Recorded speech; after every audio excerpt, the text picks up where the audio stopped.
Change was definitely in the air. High-flying Michael Jordan, the world's greatest basketball player, had just announced he was leaving basketball to become a baseball player. And Michael wasn't the only one looking for a change. Far off in the cosmos, a vicious alien named Swackhammer was looking for ways to spruce up his intergalactic amusement park, Moron Mountain. Maybe Swackhammer should have taken a close look at Michael Jordan's new career. After all, Michael wasn't exactly a shining star on the baseball diamond. His batting average was low, and his fielding was, well, let's face it, I stunk up the place. But Swackhammer was determined to make changes in Moron Mountain. He ordered the Nerdlucks, his alien slaves, to go out in search of new entertainers. Funny entertainers, wacky entertainers, loony entertainers. So the Nerdlucks crashed their spaceship into, where else? Looney Tune Land. As the aliens climbed from the wreckage, they met a gray and white guy with big ears. "We seem the one they call Bugs Bunny," a Nerdluck named Pound explained. Bugs Bunny. Say, does he have great big long ears like this? The gray guy asked, running his hands up and down his ears. Yeah, Pound nodded. And does he hop around like this? Does he say, "What's up, dog?" like this? "Hey, what's up, dog?"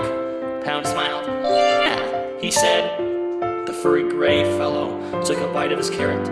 Nope, never heard of him. You know, there is no intelligent life out there. Pound was stupid, but he wasn't that stupid. He eventually figured out the carrot-chomping stranger was actually Bugs Bunny. "Okay, Bunny, gather up your toon pals. We're taking you for a ride," Pound said, pointing his laser guns at Bunny. Bugs gulped. This was an emergency. Bugs immediately put out the word.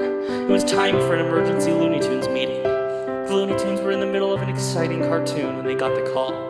Still, they had no choice. They stopped right in the middle of the show and raced over to Town Hall. "So, what's the big emergency?" Daffy asked once all the Looney Tunes had arrived. "All of you are now our prisoners. We are taking you to our theme park in outer space," Pound declared. Yosemite Sam jumped up and pulled out his pistols. "We ain't going nowhere." Pound took out his laser gun. With a flick of the trigger, Yosemite's gun disintegrated into dust. With a second flick of the trigger, Pound snapped Yosemite down to the size of Tweety. "Let's get them aboard the ship," Pound ordered. Bugs jumped up. "Not so fast, Doc. You can't just turn us into slaves," he explained. "That would be bad. You have to give us a chance to defend ourselves." "Oh yeah? Who says?" Pound snorted. Bugs pulled out a thin book called Rules for Drawing Cartoon Characters and pointed to a page. "Read 'em and weep, boys," Bugs said with a sly grin. The aliens had no choice but to let the Looney Tunes defend themselves. After all, it was in the rulebook. But how were the Looney Tunes going to defend themselves? Everyone had a different idea. "How about we challenge them to a say we could have a bowling tournament?" "Okay, let's analyze the competition," said Bugs. "We got a small race of aliens. Tiny little guys," added Sylvester. "Small arms, short legs," Daffy pointed out. Okay, can't jump high," noted Porky. Bugs looked directly at Pound. "We challenge you to a basketball game." "All right," Pound agreed. "Basketball it is," even though he didn't really know what basketball was. When Pound and the other aliens learned how the game was played, they knew they would have to study the moves of the pros and work hard in order to win. But the aliens were a lazy bunch. They never studied or worked hard at anything. So they decided to steal the pros' moves instead. The aliens came up with a really sneaky plan. They went to basketball games dressed as humans. They watched as the players raced across the court, shooting, scoring, and blocking shots. When they spotted a player's style they liked, the aliens released a purple ooze. Then the ooze became a mist and traveled through the air and onto the court. The purple mist went straight into the brain of the chosen player. Then the ooze made its way back onto the aliens, carrying the player's talent with it. "My grandmother can play better than us. Guys, we stink. At least you're still tall. I'm nothing now. I'm just another short guy. Before long, the Nerdlucks had captured the playing skills of Patrick Ewing, Charles Barkley, Larry Johnson, Sean Bradley, and Muggsy Bogues. Were the players sick? Nobody knew what was wrong. Even the doctors at the best hospital in the country couldn't figure it out. There was only one great player left with his skills intact. Michael Jordan. The aliens had stolen Michael's basketball powers. Michael wasn't using his basketball powers. Michael was busy playing baseball. Badly. But no matter how badly he was doing, Michael was better off on the diamond than on the court. That's because there weren't going to be any professional basketball games for a while. The basketball commissioner just called a halt to the season until he could find out what was happening to his star players.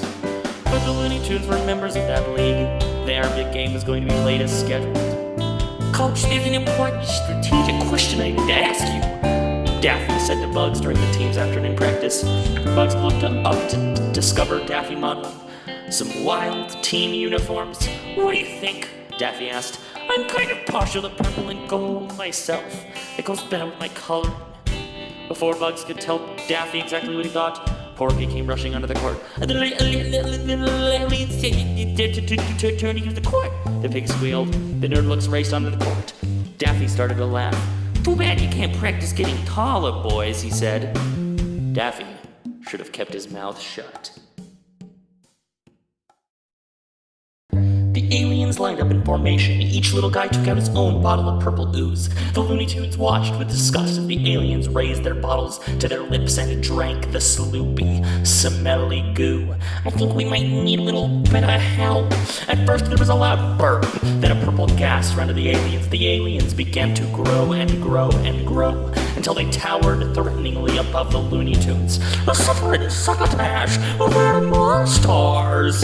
Those little pipsqueaks turned into superstars. While the Looney Tunes and the Monsters were busy practicing, Michael Jordan was enjoying a relaxing game of golf with his pal Larry. Stan Podolak had arranged the game. Stan worked with Michael on the baseball team, only Stan wasn't a player. He was the guy who drew Michael to it from the stadium. He also drove him nuts. Whoa. Michael watched as his pal Larry hit a beautiful drive onto the green. You clowns can't beat that, Larry said assuredly. That was all Michael needed to hear. He stepped up to the tree, swung and unleashed a beautiful drive of his own. The ball stopped about 40 feet from the hole, but just as the three men reached the ball, something incredible happened. The ball started rolling again, right in the direction of the hole. It was as though the ball had a mind of its own. That's impossible, Larry said. Impossible or not, the ball plopped right into the hole. All right, Michael said, flashing his famous grin. Wait, Stan called over to Michael. Let me get a picture of this. Reach in like you're going to get the ball. Now smile. Michael reached in for the ball. He couldn't seem to grab it. He reached a little deeper and a little deeper. Suddenly, Michael was pulled all the way into the hole. Look out for that first step, Doc. It's a Lulu. Michael Jordan rubbed his eyes in amazement. Was it possible? Could this be? Bugs Bunny, Michael asked. Bugs laughed. You were expecting maybe the Easter Bunny? He replied. Michael gulped. But, you're just a cartoon. You're not real. It was a challenge Bugs couldn't resist. Not really. If I wasn't real, can I do this? Michael had to believe my Bugs was real. It was too dangerous for him not to. All right. Enough already. You're real, Michael admitted. But what? Why? Where? You mean, what's up, Doc? Bugs offered. Bugs leaped onto Michael's laps. Why, Michael, he said, I thought you'd never ask.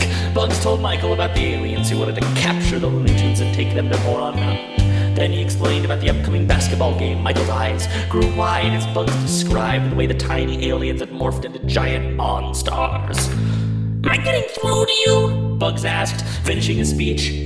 They're going to make us do stand-up comedy. The same jokes every night for all eternity. I'm talking about being trotted out to perform for a bunch of lowbrow bug-eyed aliens. What I'm trying to say is, we need your help.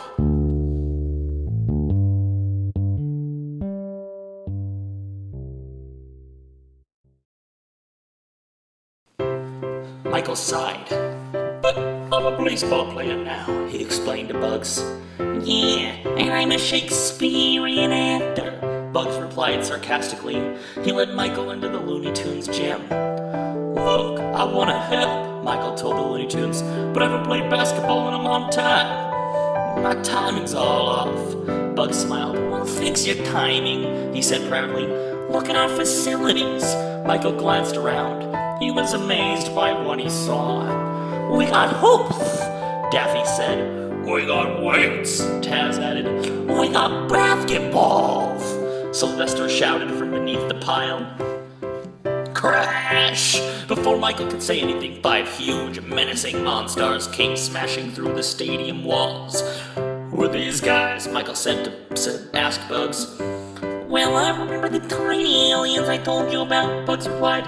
Pound wasn't waiting for Bugs to make any introductions. "We're the Me Team," he sputtered at Michael. "We're the Monsters. Let's see what you got, chump."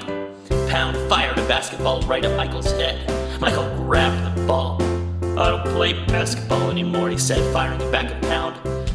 "Maybe you're checking," Franco said, challenging Michael. I resemble that remark." Maybe Michael didn't play basketball anymore, but that didn't mean he couldn't be a basketball player. Pound reached out and grabbed Michael. With one tight squeeze, Pound molded Michael into an NBA-sized ball. Pound dribbled the Michael ball a few times, then slam dunked him into a basket. "You're all washed up, baldy," Bane bragged. Michael Jordan could take having a ball fired at his head. He could take being slam dunked through a hoop. In fact, Michael could take just about anything. But when the big brutes knocked Tweety around, Michael had had enough. A fierce look of determination came over Michael's face. "Let's play basketball," he announced to the Looney Tunes. That night, Michael called his team together for an extra practice session. "Has anyone ever played basketball before?" he asked. Bugs blew a big loud whistle. The whole team raced onto the court. Everybody tried to impress Michael. They sucked. Michael sighed. This team seemed hopeless. Then a new player walked into the gym. "I'd like to try out for the team. My name is Lola Bunny," she said. Bugs looked at Lola. His heart skipped right out of his chest. "Hello, my name is Bugs," he introduced himself. "You want to play a little one-on-one ball?" Lola's eyes narrowed angrily. "On the court, Bugs," she ordered. I guess. Bugs grabbed a ball, raced onto the court, and took a shot. Lola jumped up and blocked it. Bugs landed in a heap on the ground. "Girl's got some skills," Michael said. "Don't ever call me doll." "Yeah, check." Michael gave his first order. "Somebody's going to have to go to my house and pick up my basketball gear. And whatever you do, don't forget my North Carolina shorts." It was a tough job and somebody had to do it, so Bugs and Daffy raced over to Michael's house. They found his sneakers lying on the trophy room floor. Bugs grinned. Maybe this job wasn't going to be so tough after all. The only thing left to do was find the shorts. Unfortunately, something was standing in their way. Michael's bulldog Charles. "Nice puppy. How about a bone?" Finally, Bugs and Daffy returned to the gym, sneakers and shorts in tow. They watched as Michael leaped high in the air and slam dunked the ball in the basket. No doubt about it, Michael Jordan still had it. Clap, clap, clap. Michael turned quickly around to see who was applauding. It was Stan. "What are you doing here?" Michael asked him. "I gotta take you back. You got basketball practice." Michael shook his head. "I can't right now. I'm helping my friends in their basketball game." When game time came, the Toon Squad was ready. "Those monsters will wish they'd never been born. We're gonna steamroller them. Ready to take it to the racetrack." Unfortunately, so were the monsters. Everyone in the arena was tense, even the referee. It was time for the tip-off. "Ready?"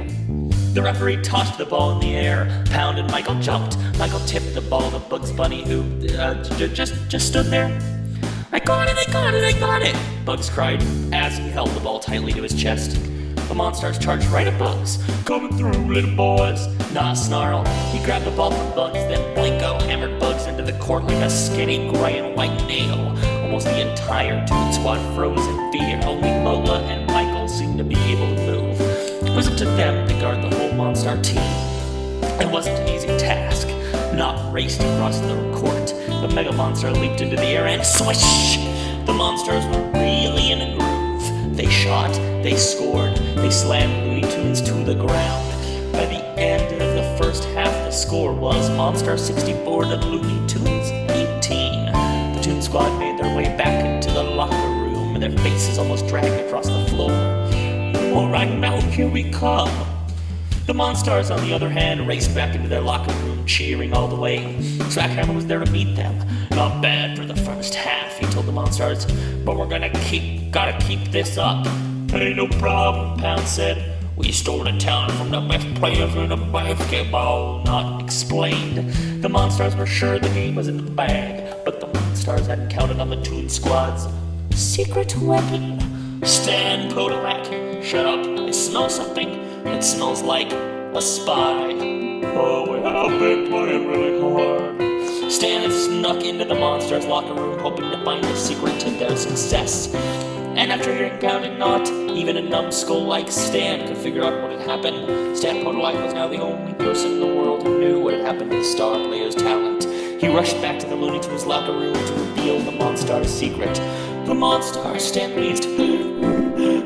"They stole the talent from the pros." Now Michael knew just what to do. He had to play as though he were up against other pros, and wasn't a professional life could beat Michael Jordan. Michael felt really pumped. He gave his team a little pep talk. "Listen up, I didn't get dragged down here to get whipped by a bunch of ugly Monstars. We have to fight back. Gotta get right in their faces." It was a very passionate speech. Too bad nobody heard it. Bugs Bunny had one of his brilliant ideas. He grabbed a water bottle and filled it to the top. "Great speech and all that," he complimented Michael. "But did you forget something? Your secret stuff." Michael had no idea what Bugs was talking about. "You know, your secret stuff," Bugs said again. Bugs winked at Michael. Bugs took a big swig from the bottle. Almost instantly, he turned into a muscle man. "You wouldn't hold that on us, would you?" Sylvester asked Michael, his voice pleading. He grabbed the bottle and took a swig. No, I didn't think you guys really needed it," Michael said. "I mean, you're so tough, you're competitive." "We're all so chicken, son," Foghorn Leghorn admitted as he took a sip.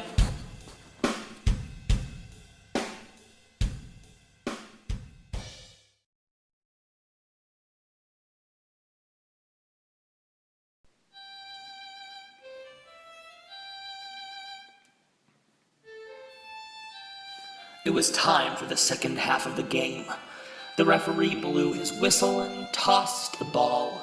The Monstars were ready to sweep the floor with the Toon Squad, but Michael Jordan and the Toon Squad were ready to stop them. Suddenly, from the far corner of the gym came a loud, bellowing, frightening howl. "Time out!" The mighty Monstars squeaked in their sneakers.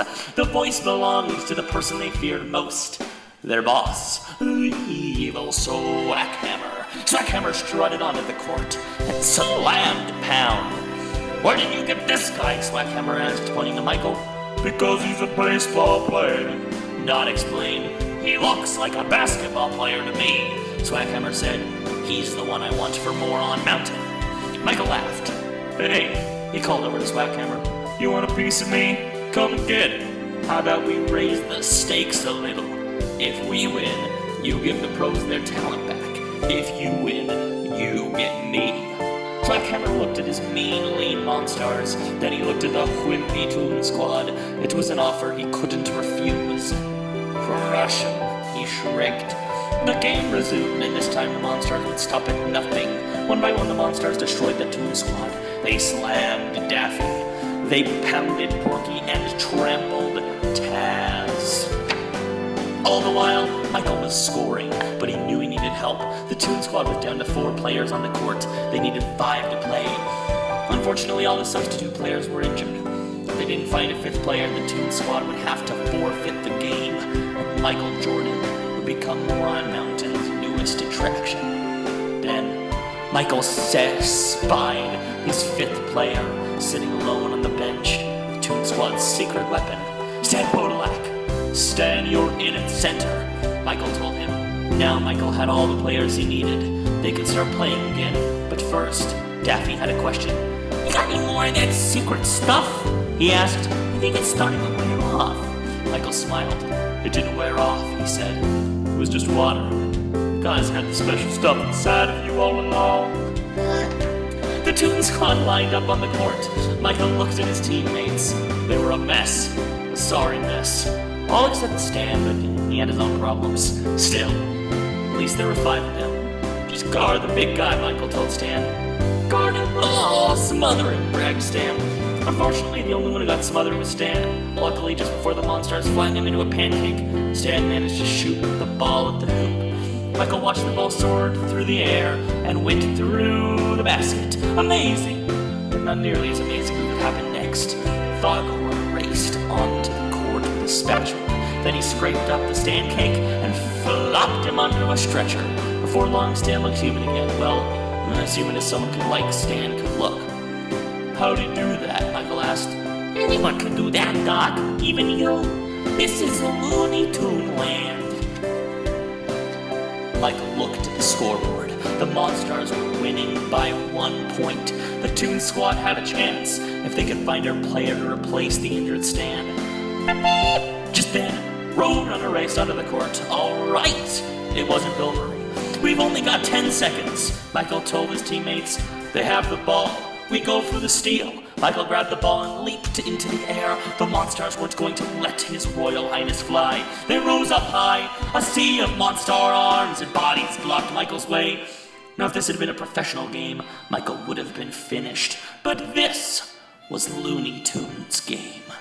And when in Looney Toon Land, you do as the Looney Tunes do. Michael stretched his body like a giant cartoon rubber band. He wound himself around the Monstars and jammed the ball into the basket. Buzz! The crowd cheered as the game ended. The Toon Squad had won. Michael and the Looney Tunes would not have to go to Moron Mountain after all. But the Looney Tunes weren't the only ones who didn't want to go to Moron Mountain. The Monstars didn't want to go either. They were sick of Swackhammer's bullying. The Monstars circled around Swackhammer. Together, they strapped into an Acme rocket and launched it out of the stadium. Out of Looney Toon Land and out of the galaxy. Then the Monstars gave Michael back his friend's basketball powers. Michael raced over to the local gym. He found his buddies Longface on the court. So, I hear you guys want your games back. What little games you had to begin with, Michael teased. He held out a glowing purple basketball. Come on, touch it. Put your hands on it. The guys were a little nervous, but they did as Michael said. And suddenly, all was right in the world. Swackhammer was floating through space. The Looney Tunes were back on TV. The star players were stars again. And Michael Jordan was back where he belonged. On the basketball court. And that's all, folks. Let a star do this, that's all. That's my line. The end. That is, until Space Jam 2 comes out.